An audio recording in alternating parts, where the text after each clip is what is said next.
I begin in the name of Allah, the most merciful, the most gracious.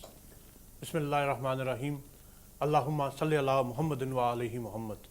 You are watching this Muharram special program from the studios of GTV here in Glasgow. Islamic New Year begins with the month of Muharram, and today is the 5th of Muharram. Unlike other religions and faiths, where the advent of a new year is celebrated and rejoiced with great vigor and passion, we in Islam begin our new year with grief and sorrow, simply because the grandson of the Holy Prophet Hazrat Muhammad sallallahu alaihi wasallam was brutally and mercilessly murdered and martyred in the battles of Karbala, on the plains of Karbala on the 10th of Muharram. Muslims commemorate his death with great sorrow. People gather in mosques and Imam Bargahs to listen to the tragedy and the events of Karbala, and processions are taken out in every corner of the world, from Kenya to Canada, from Britain to Bahrain, from Lucknow to Luxembourg. People globally pay their respects to Imam Hussain alayhi salam and remember the greatest tragedy known to mankind. Our respected guest in the studio today is Maulana Hasnain Govani from Sweden, a learned scholar who is here, based in Sweden, but here in Scotland during the month of Muharram to give lectures on this tragedy and on the message of Karbala and Imam Hussain alayhi salam. Let us begin, Maulana, by asking a very simple question.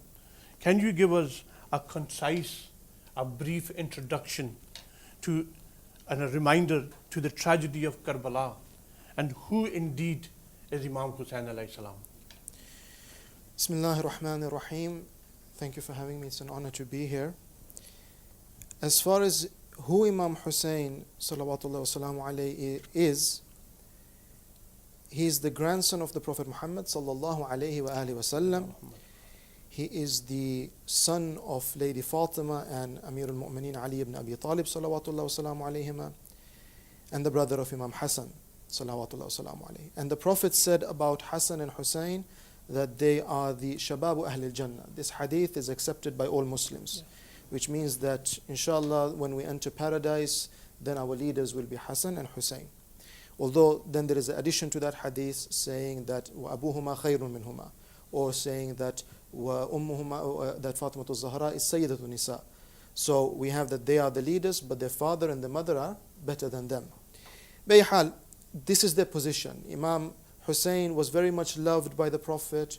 He respected, he had a lot of admiration for his grandson, up to the point where the Prophet says, Hussainu minni wa ana min Hussain. That Hussain is from me and I am from Hussain. So showing the Ummah the great status of Imam Hussain. Now, after Muawiyah died in the year 60 of Hijrah, Yazid came to the power. Now when Yazid comes to power, he has been given advice by his father that you need to secure the oath of allegiance from a few people.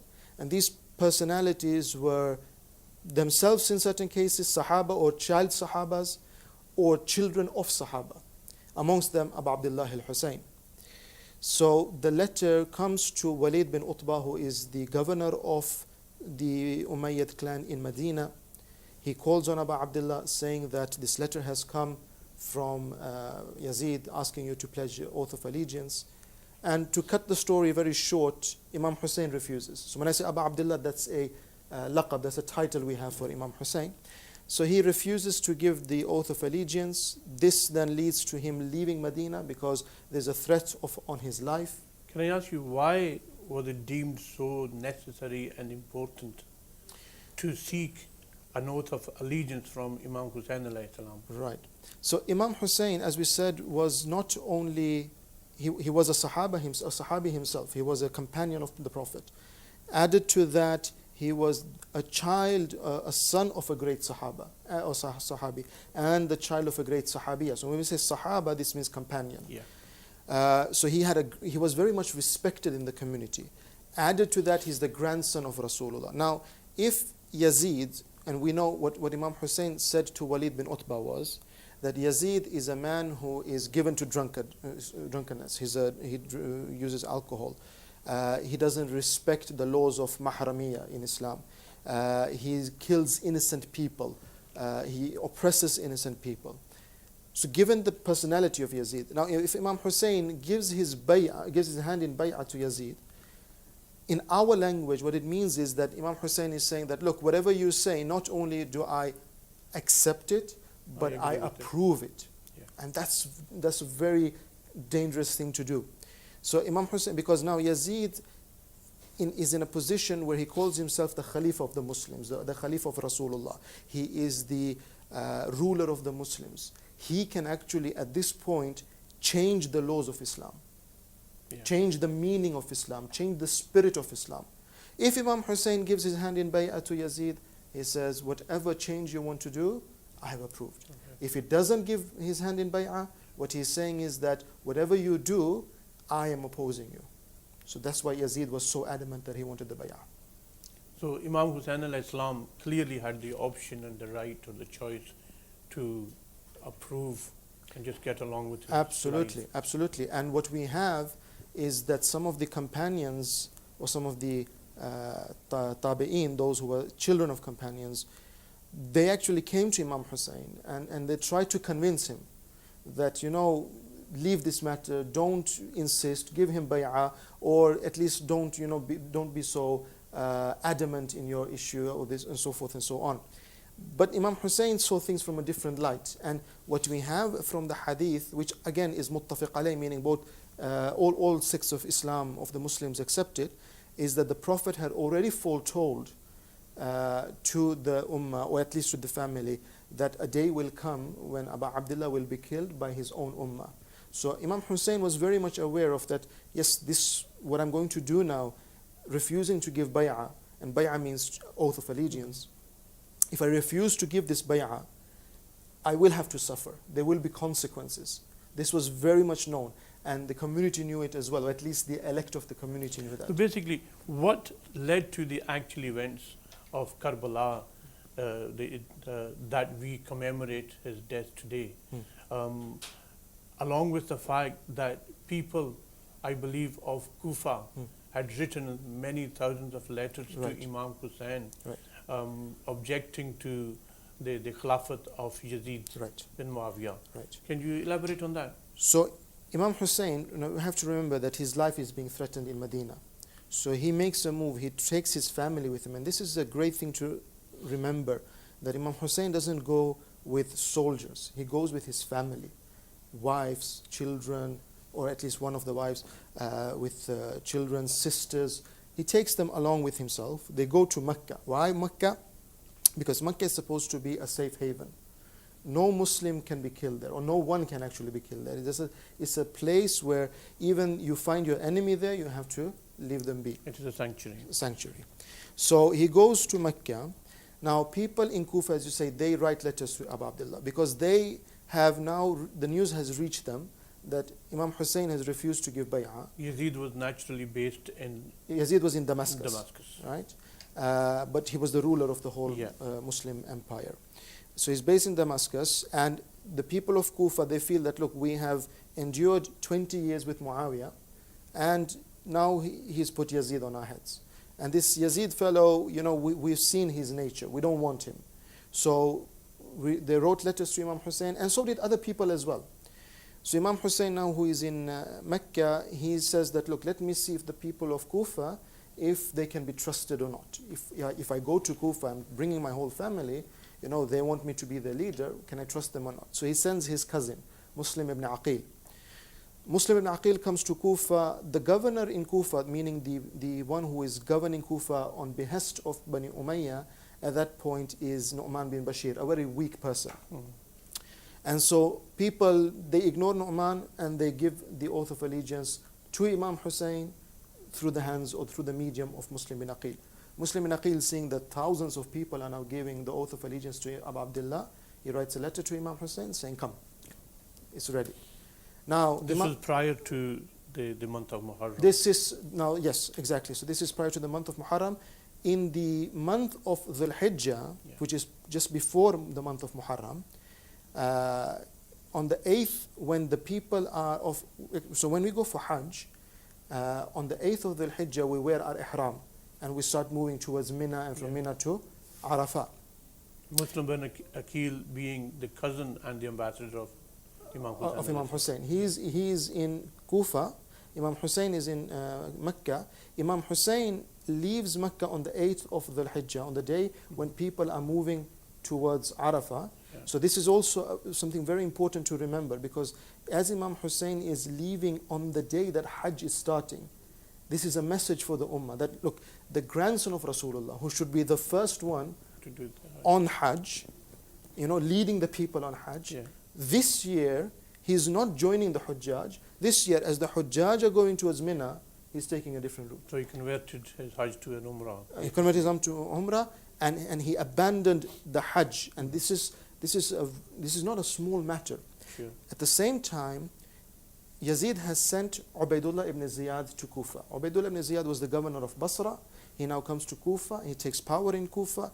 He manages to outmaneuver Muslim ibn Aqil, and he has him killed. So now the people of Kufa are fearing Ubaidullah ibn Ziyad and Yazid. The consequences is that Muslim ibn Aqil is killed while Abu Abdullah starts to move towards Kufa. As he moves towards Kufa, the news reaches him on the way that Muslim has been killed. But he decides, no, let's go towards Kufa anyway. They have called me, and let's see what happens. And so they move towards Kufa, and just a few, maybe a couple of days outside of Kufa, they are stopped by an army. That army is the army of Hur. This is on the day of Muharram? No. In Muharram? No, this is not. Well, this might be a couple of days just before Muharram starts, because right, they're stopped, or it might be just on the 1st of Muharram.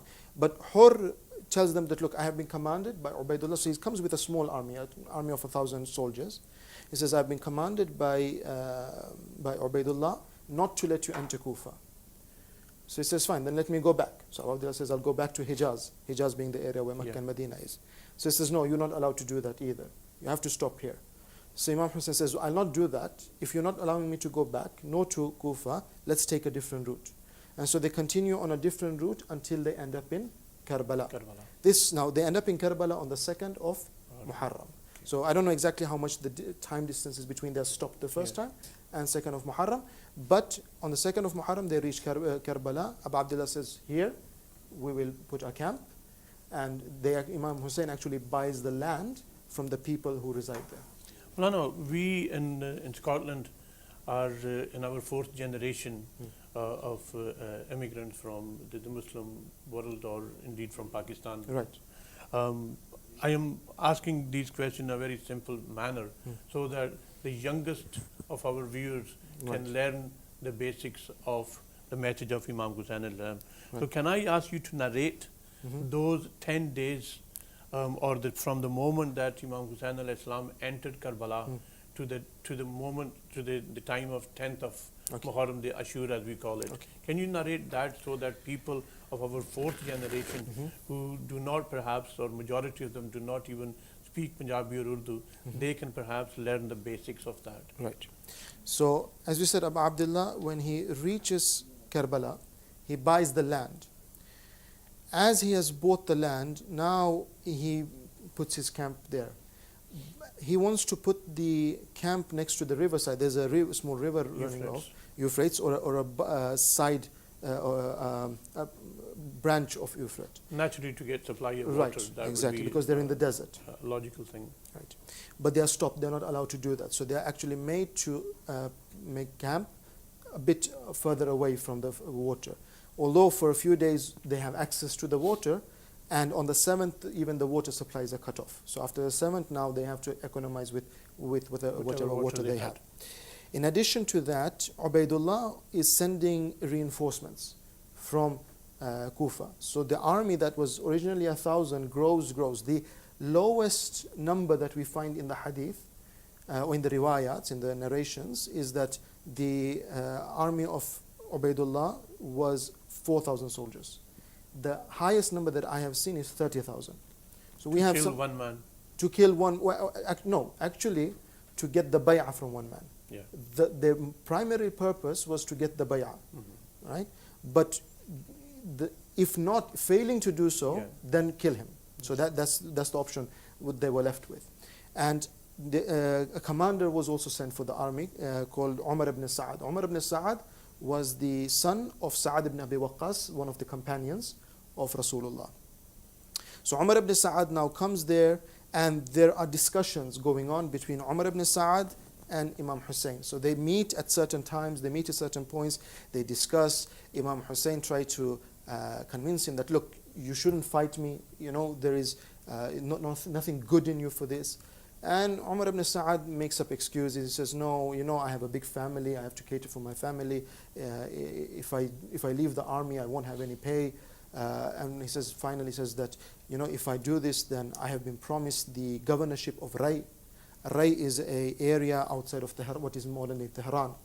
And in those days, Iran was mainly non-Muslims, but the Muslims were ruling over the area. Ruling and spreading over at that time.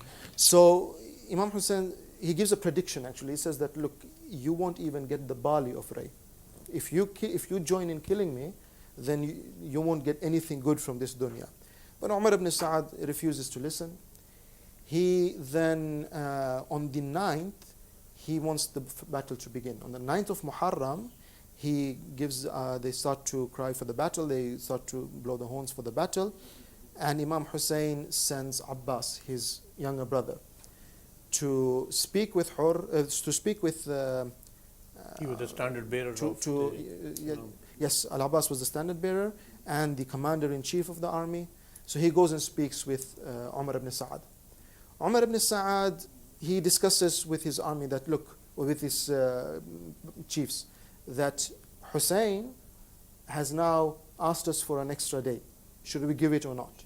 And they said that, look, even if a non-Muslim would ask you ahead of a battle to give them an extra day, you would have given them.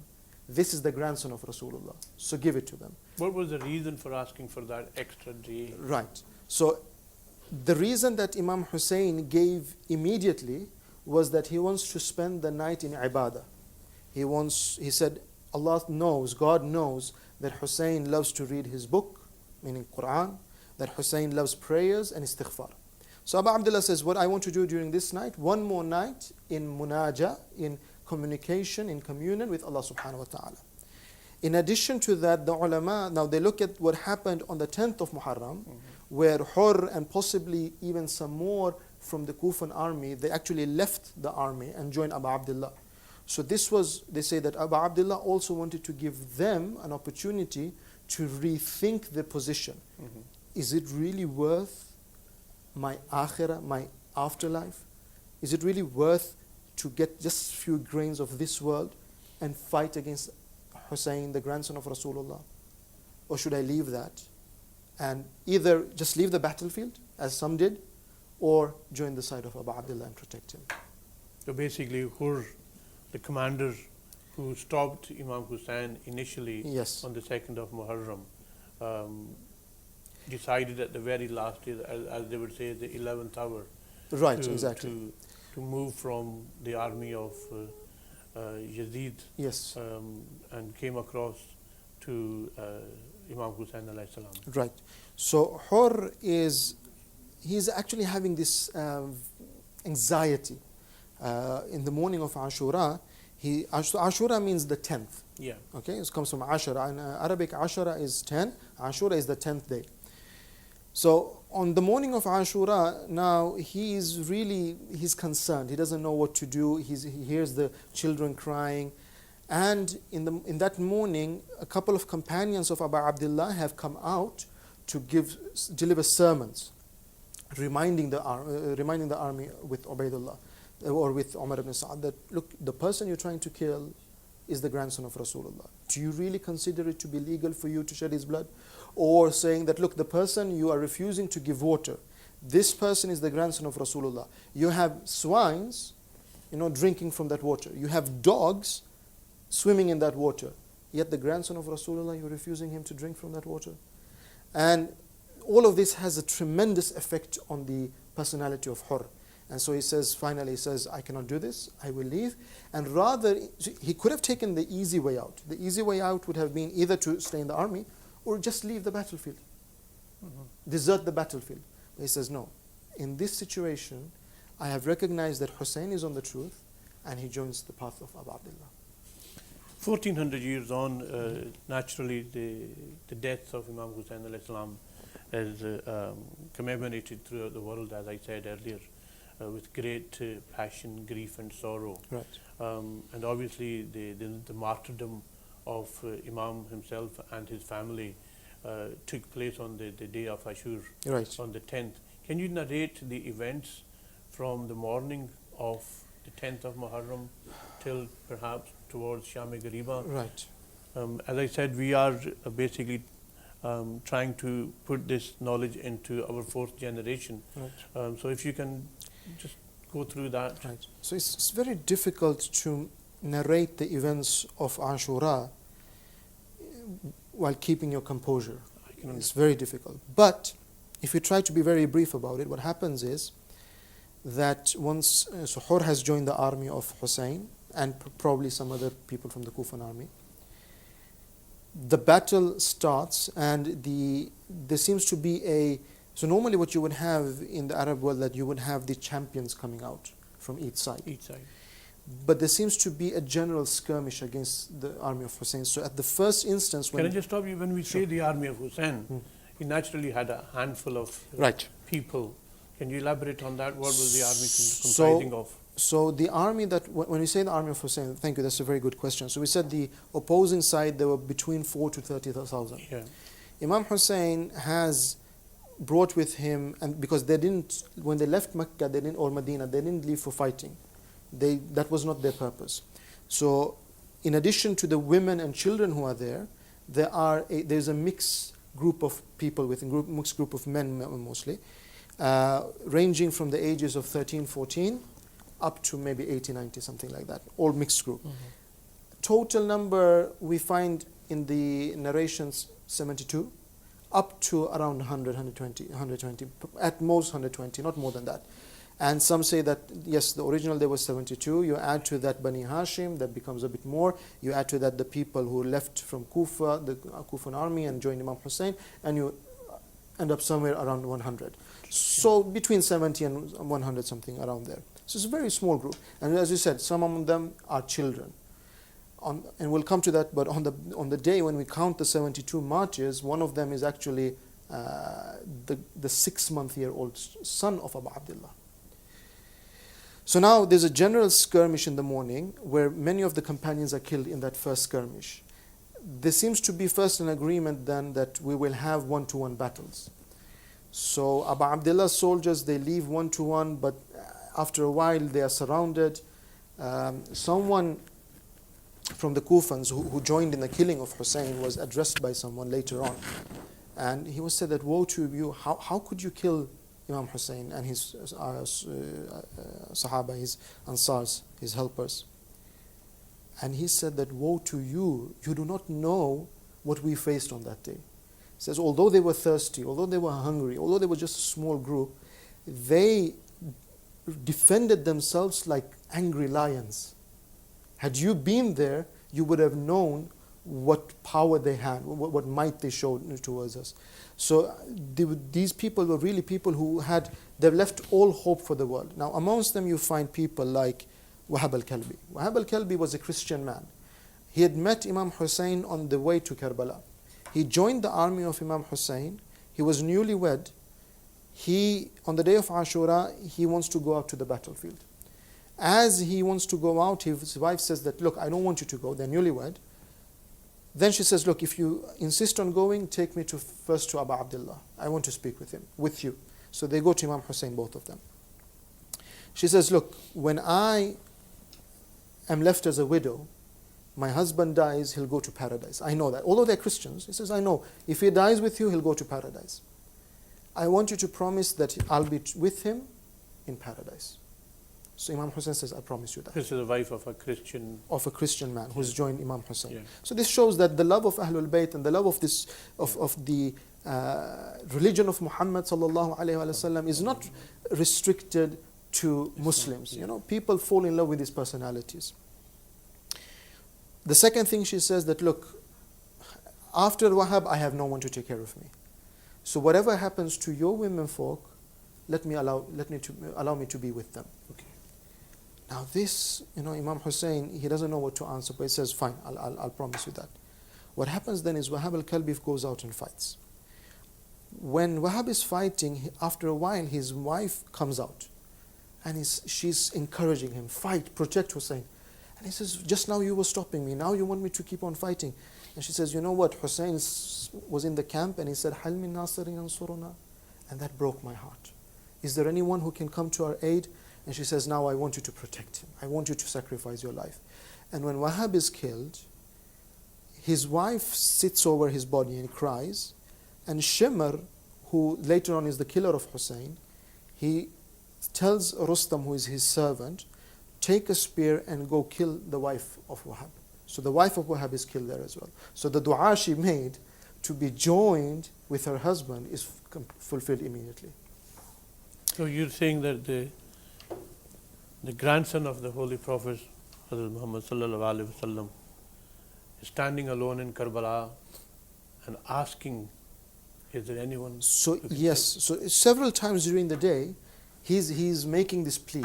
هل من ناصر ينصرنا؟ هل من مغيث يغيثنا؟ هل من ضاب عن حرم رسول الله? Is there anyone who will protect the haram, the household of Rasul? Because there are women, there are children. Amongst them, the two granddaughters of the Prophet are there.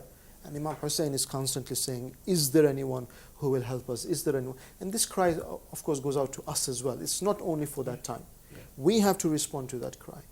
But if you just quickly try to complete what happened on the day of Ashura. In this way, the companions of Abu Abdullah are killed. Now, in the morning, Abu Abdullah has already tried to make his son, Ali Akbar, to go as the first martyr. But the companions, they refuse. They say, we will not stand it. How can we allow the family of Rasulullah to be killed while we are alive? We will not have it. So now when the companions have been killed, then the family of Imam Hussein starts going out. First of them, Ali Akbar. After Ali Akbar is killed, so you can imagine now he's a young boy, he's a young man, Ali Akbar. He goes out to the battlefield. He sacrifices his life. Abu Abdullah bears with that patiently. After that, the sons of Lady Zainab, the sister of Hussein, Awn and Muhammad.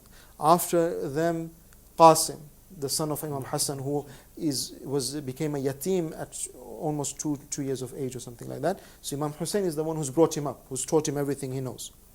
He goes out to the battlefield. He becomes a martyr.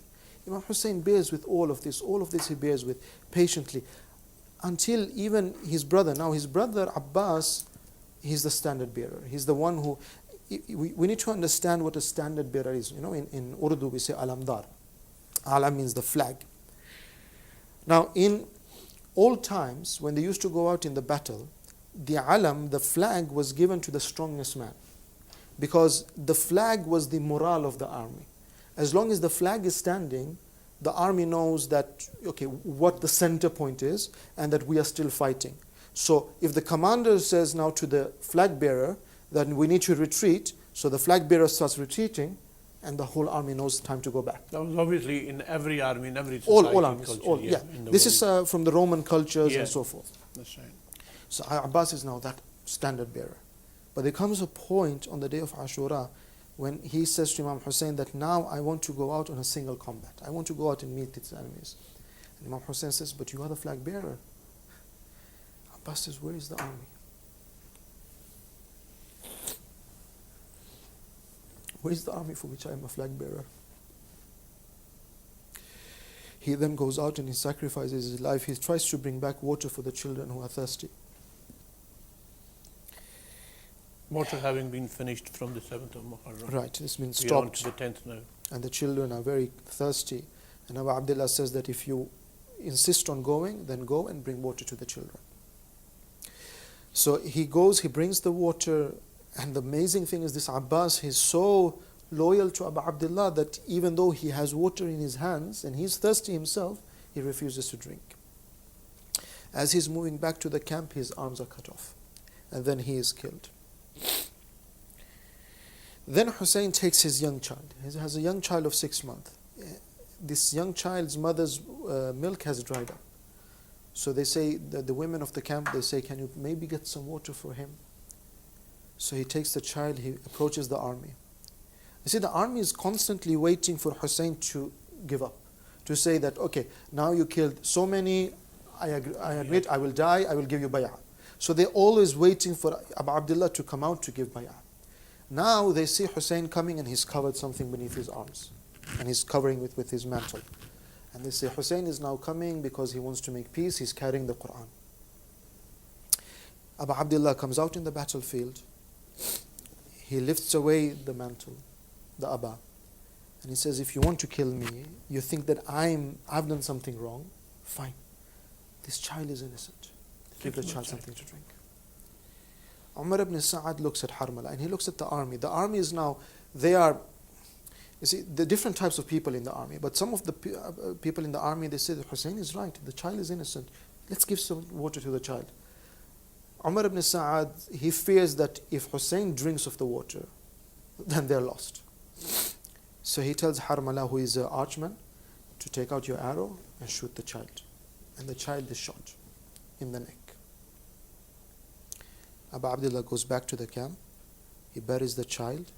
Then he bids farewell of the women, of the children, of his son Sajjad, Imam Sajjad, who is the great-grandson of Rasulullah, who is too ill to fight. He has some kind of sickness or illness that has come towards him and he cannot fight on the day of Ashura.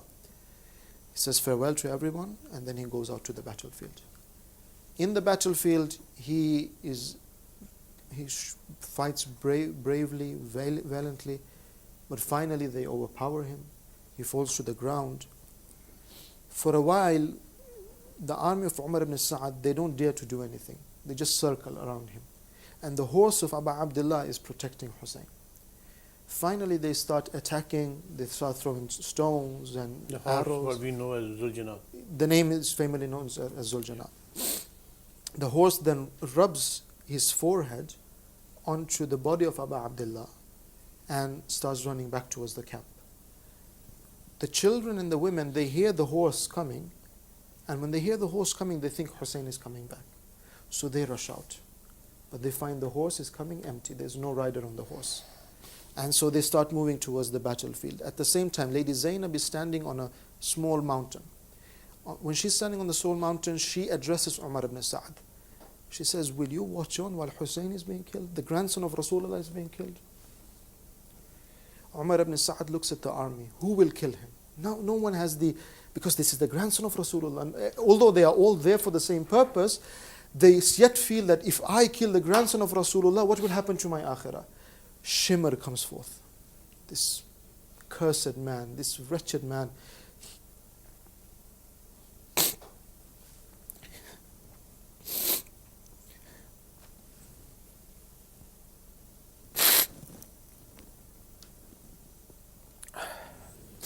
He does that despicable act, kills Abu Abdullah. And as if that wasn't enough, then they turn towards the ladies and the camp, starting attacking the camps, burning the camps, snatching the hijab of the This is after Asr. This is after Asr time now.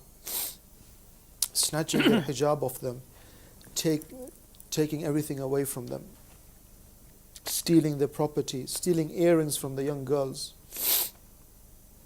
So this Young is the girl time we being call, the daughter of Imam Hussain alayhi salam. amongst others, Hazrat Sakina. amongst other Lady Sakina, there was other children there as well. They all have their property looted from them. They have their hijab snatched from them. Young children die during the night because the night is cold. Although it's a desert, in the desert the night is very cold. So they have all their property. Jazakallah. Jazakallah. Thank you very much. They have their property taken away from them. As I said, it's night time, so in the night time now, as Maghrib comes, the children, the riwayah says that, have you ever seen a pearl bead, this tasbih, what we call tasbih? Yeah. Have you ever seen it break? Yeah. And the way that the beads will Scatter scatter. all over. They say this is how the family of Hussein and the children of Hussein scattered in the land of The Karbala. family of the Prophet. The family of the Prophet, scattered in the land of Karbala. So upon that now, the lady Zainab starts gathering the children, and she finds some of the children had died. And this is a very difficult time for the Ahlul Bayt, of course, because they've lost, there's no man to protect them. There's no one there except Imam Sajjad, who is ill. So Lady Zainab takes a broken spear. She's gathered the family finally. She takes a broken spear, and where Abbas would stand to protect, she knows she's not protecting the children and the women.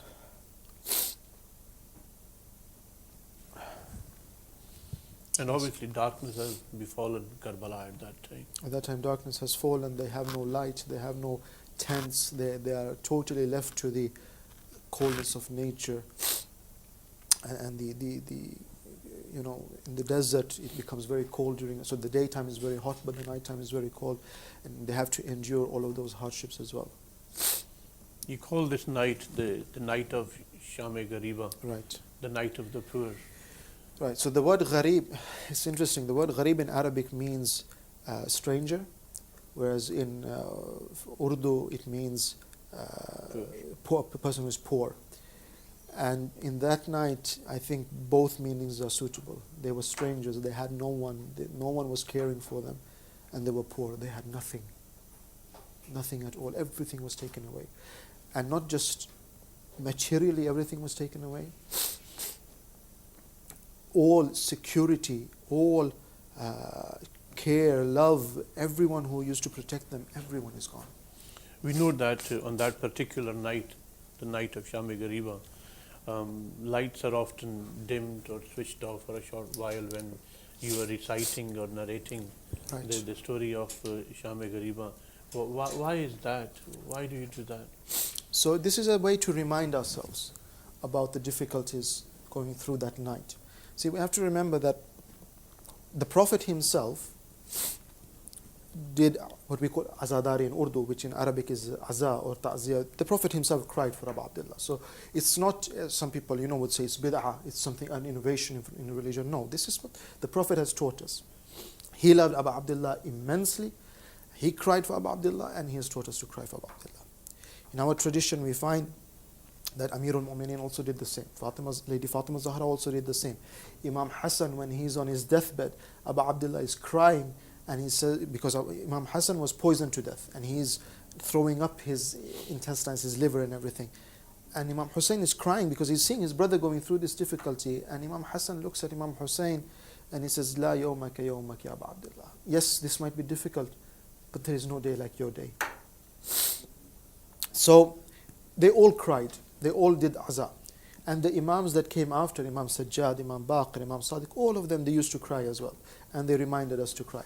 Now, how do we mourn for Abu Abdullah? This might have some different cultural expressions. Mm-hmm. If you compare, just to give you a small example. Yeah. If you compare the way we do matam, for example, so matam means beating your chest, Yeah. the way people do matam in India compared to the way people do matam in Pakistan, Yeah. it's very different. Yeah. They have a different way, the know-hows will be of Same different with the type. Arabs, yeah. Now you go to the Arabs, there's huge difference between Arabs and India Yeah. Pakistanis. If you go to the Persians, they have a different Yeah. way. So these are cultural expressions of grief. And what we have from the hadith is to mourn, is to show our sorrow, is to show that we are in a state of grieving. Then it can take different expressions. As long as we are not doing something which is haram, then the expression is okay. You should actually, you are encouraged to show your grief. So what we do in Sham-e-Ghariba now, you might not find it in all cultures. You'll find it perhaps amongst, as we said, the Indo-Pakistani community. Mm-hmm. You'll find it perhaps amongst the Iranians, but not so much amongst the Arabs, although they are adopting this culture as well. But it's a way to show that, look, what happened on that night, there was total darkness. Had we been there, we would have come out with water. We would have brought food. We would have brought protection. We would have given them safety. But we couldn't. But this is But I our think way. it's also in respect of the fact that this was the first time ever in the history of the short history of Islam that the daughters or the granddaughters of the Holy Prophet ﷺ came out without their chadar, without their rida, without their scarves. Right. And hence the world is seeking, the lovers of Ahlul Bayt, the lovers of the Holy Prophet ﷺ are seeking darkness upon us so that we do not have to witness this That's it. particular scene. That could be a very good understanding of it as well. Absolutely. And what you said about the daughters of the Prophet being uncovered, that there are people. For the very first time, Absolutely. These women have been protected their whole lives. And it's not like today you find certain people, they want to be without hijab or whatever. No, these are women who saw a sanctity in hijab, who saw a sacredness in hijab.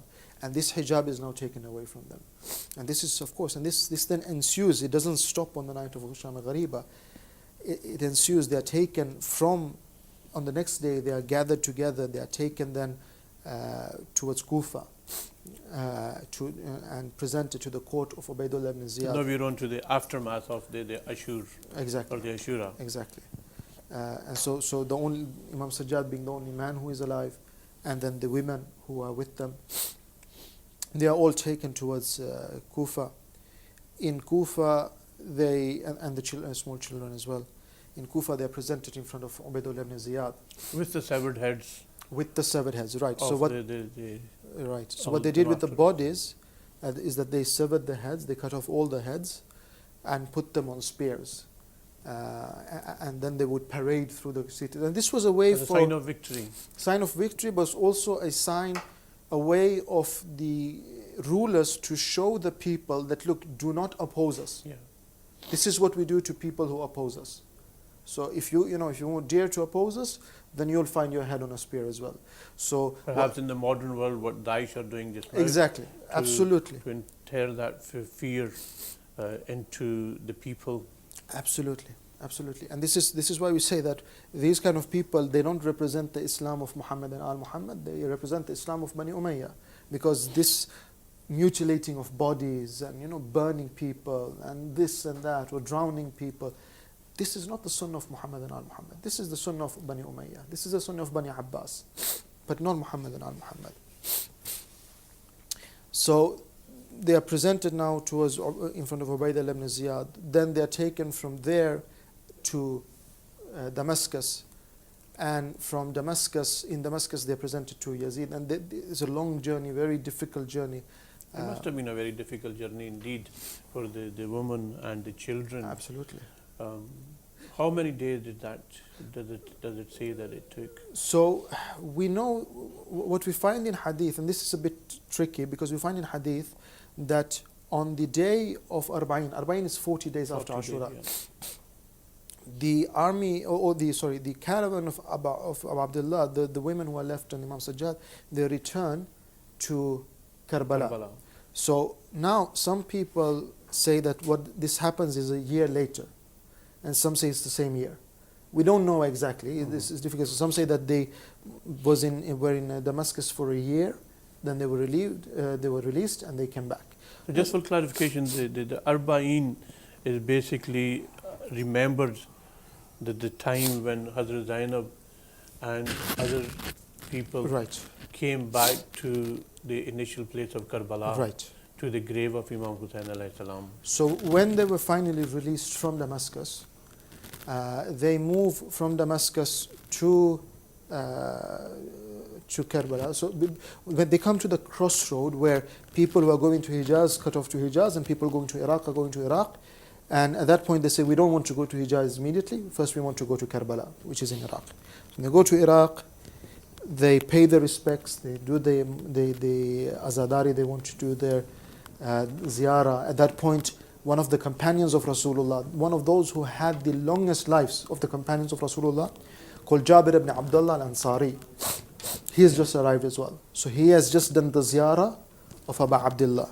When Imam Sajjad comes and tells him that, look, thank you, we appreciate that you have come to do the ziyarah of Hussein, but now move, because the daughters of Rasulullah want to do the ziyarah of Hussein as well. Spending a few days there, then they moved back towards Medina. It's this tragedy took place 1400 years ago. Right. Yet we witness day by day, globally throughout the world, the passion and the grief, Right. and the numbers are getting bigger and bigger. Right. What is it about this martyrdom of Imam Hussain, and what is the message that it becomes, it's growing like seeds, Right. and it's getting bigger and growing in numbers by the day.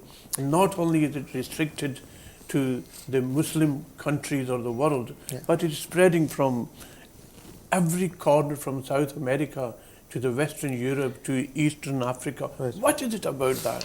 You know, it's a miracle. You know what? In Arabic, the word for miracle is mu'jiza. Mu'jiza. And the word mu'jiza comes from ajaza. Ajaza means to be weak or to be incapable. What mu'jiza is something the mind cannot understand. It's too weak to, it's not capable to grasp the reality of it. What is happening when it comes to the ceremonies surrounding Abu Abdullah is really a mu'jiza. Despite that the rulers of the world have tried their utmost to suppress it, right? It doesn't matter what they do, but it just grows. So if, for example, you look in Iraq, Saddam Mal'oon, he really tried to finish it off. And for many years, people could not go to Karbala or they could not go to Najaf, and they had to hold themselves back. And even if they wanted to do Matam, they had to hide and do it. They couldn't sometimes do it in front of their family because of fear. But as soon as Saddam is gone, people come in the millions to Karbala. Millions. The biggest place, or the Gathering place with the very most close, amount yeah. of people who are gathering at any one time is Karbala. This is a miracle. And no preparation. I mean, look at Mecca, for example. All these preparations they have to do. Here, people is naturally flowing. So what is it? That's the point I'm asking. What is it really that's bringing people in It's the and message of Abu thousands? Abdullah. It's the message message. It's the message of Hussein. Of course, we believe it's, as I said, we believe it's a miracle. Allah subhanahu, it's God who is facilitating these things. But Hussein's message has this attraction. People, when they hear, a person who has been offered everything in the world, yet he says, no, I don't want anything. I want what is good for other people. And they say, no, if you don't accept what we are telling you, we'll take your life. And he says, fine, it's yours. Take everything, not just my life, whatever I have. I'm ready to sacrifice everything, but I will not accept a tyrant. This is why, and before I say this, when we say everyone comes to Hussein, in Karbala, you will find that Christians come to the grave of Abu Abdullah. They stand in front of the grave of Abu Abdullah and they address the Shi'as there. They say, we have come to share in your grief for what happened on Ashura. I know that the Brahmin Hindus also commemorate Yes. the death of Imam There are Hussain so alayhi many, salam. and people do that, they get the blessings of doing that as well. I know people who have come to the graves of Ahlul Bayt, they ask for their hajat through the wasila of Ahlul Bayt. They ask from God, but through the wasila of Ahlul Bayt, and they get it. Although they might not be Shia, or they might not be Muslims, or they might not be Mu'mins, or even believers in God, but they get their hajat at the doors of Ahlul Bayt. But now, this is what Khaja Muinuddin Chishti, he puts it very beautifully, and I think that explains everything. He From says, Ajmer Sharif in India. yes, in India, Khaja in Ajmer, yes. So he says, so the lines are in Persian, but we'll translate them. Yeah. He says, Shah asta Hussein, Badshah asta Hussein. Deen asta Hussein, Deen Pana asta Hussein. Sardad nadad dastar daste Yazid, Haqa ke bina ila ila asta Hussein. He says, Hussein is the king, Hussein is the emperor. Not just the king of the world, Yeah. he's the king of hearts. He's ruling over our hearts. He's a supreme ruler of hearts. Because of what he did, 1400 years later, we are still shedding tears of his tragedy, right? Of his tragedy. Deen asta Hussein, Deen Pana asta Hussein. Hussein is indeed religion itself. When you come to the core of what this religion is about, you look at the seerah, you look at the life of Abu Abdullah, and you know what this religion is about. And when this religion is in difficulty, then Hussein is the protector of the religion. Yeah. Deen Pana asta Hussein. Sardad, he was ready to give his head, but never his hand. So what Yazid wanted was just the hand. Yeah. Hussein said, take my hand, but not my hand. Nada das dar dasta Yazid. Haqa. The truth is that Hussein has become the very foundation of La ilaha illallah. And these were the words of the great Khwaja Muhyiddin Chishti of Ajmer of Sharif. Ajmer Sharif, and he's a Sufi poet. Yeah. He's not a Shia, Yeah. which shows that, as we said, this is not something for the Shias No, alone. it's not. In India, Pakistan, in Iran, in Afghanistan, and in the Arab worlds as well, you have the Sunnis joining in the Azhar as well, and outside the countries. And you find in the Christian world, for example, you have Christians joining as well.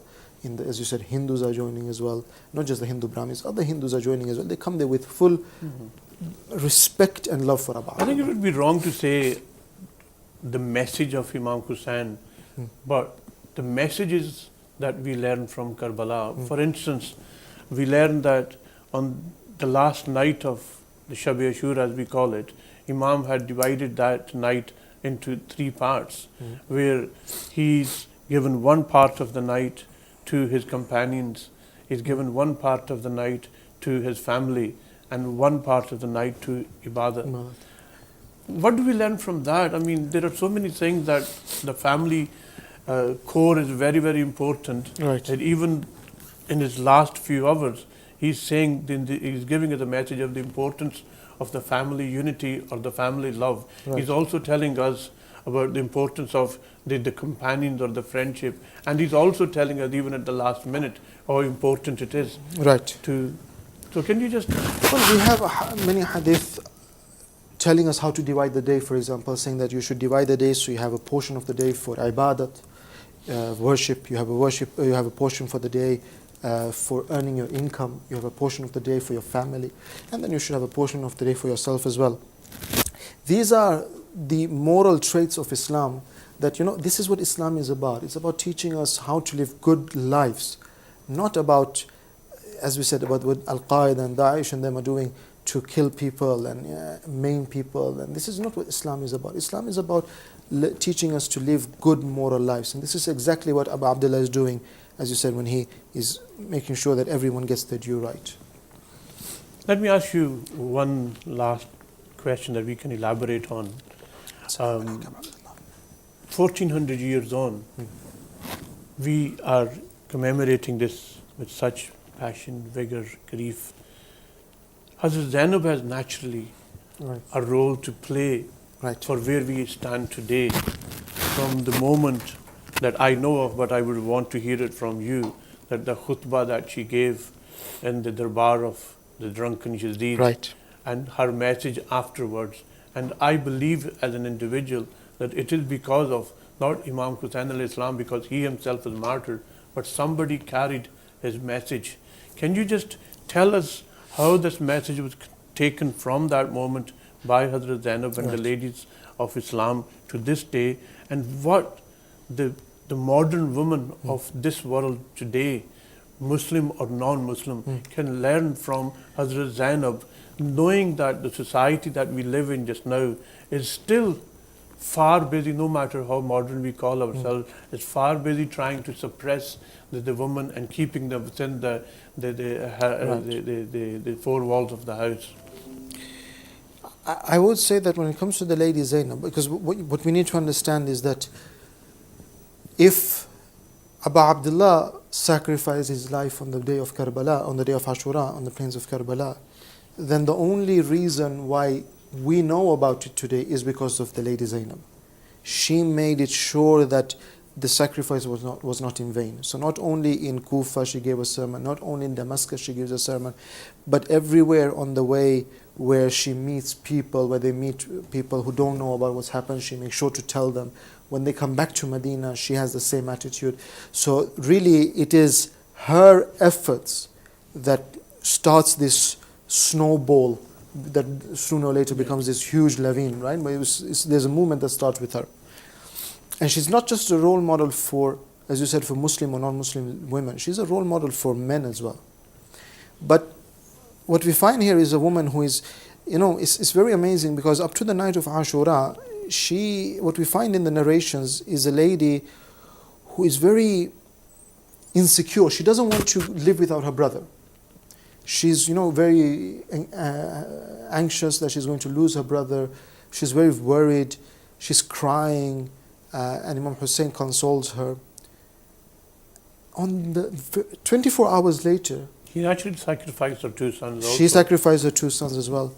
But just look at 24 hours later, These are and different whatever women. Abbas, Ali Akbar, Hussein, Habib, and all of these people were doing, she's doing it alone. So it shows that, and you know, we normally, I don't know, I know who say that if there's a stronger gender, a stronger sex, it's women. Women are really stronger than men. Although we pretend that we are stronger, but women are really, really much stronger. And it shows the capacity she had. It shows that, you know, if you set your mind to it, what amazing things you can do. But there, she needed to show patience. She needed to show courage. She needed to show determination. And all of these things she showed. And one of the main things she had, because remember, one of the things that happens when she's standing in front of Ubaidullah ibn Ziyad, and Ubaidullah, who is the governor, remember now, he's the governor of Kufa, who has been directing the armies on the command of Yazid. She stands in front of Ubaidullah ibn Ziyad, and Ubaidullah ibn Ziyad says that, you know, how do you find what God has done to your family? Allah subhanahu wa ta'ala, you know, your sons have been killed, and your nephews, and your brothers, and everyone. And she looks at Ubaidullah, and she says, Ma ra'aytu illa jamila. I have seen nothing but beauty. Meaning that she sees God is with me at all times. This confidence that whatever happens, Allah subhanahu wa ta'ala is that God is with me, it gives so much security to her, so much courage to her. And this is a trait we need to adopt. One of the things that I often feel that our alim, our scholars miss somehow to mention in the narration of the story of Karbala is that after Sham-e Ghariba, there was naturally the Salah of Maghrib. Right. And Hazrat Zainab and the ladies would not have missed that. And this is was at the moment of the calamity. Absolutely. And the corpses of the loved ones lying around. And Mohsin Naqvi quite aptly puts it in Urdu, Mohsin is namaz ko kaise main chhod दूं, Zainab jo पढ़ रही थी लाशों के ढेर में. So if just to imagine that scene, that she is still close to God. Absolutely. And amongst all that calamity, it just bewilders one that what she must have gone through. Absolutely. Thank you very much, Maulana. Thank you. I fully appreciate your time that you have taken out. Thank you very much. I think you are watching this program live from the studios of GTV here in Glasgow, and I would like to thank the management of GTV for giving us this time to air a Muharram special program on the 5th of Muharram. We hope that we will be able to bring you part 2 of this in a couple of days' time. Maulana, is there anything that you would like to add as the last point on the message of Imam Hussain and Islam, bearing in mind the way it is being commemorated today throughout the world? And what message can the youth of today take from that? I think that's a very wide discussion, so maybe we should leave that for another day. The message that we leave with today, I would say, is that we try to individually try to study the life of Imam Hussain and try to adopt the akhlaq that Abu Abdullah had, and that's a very good service we can do to keep his message alive, inshallah. Maulana, once again, thank you very much. Jazakumullah. Thank you very much for watching this program. Allahumma salli ala Muhammadin wa alihi Muhammad. Allahumma salli ala Muhammad wa ali Muhammad.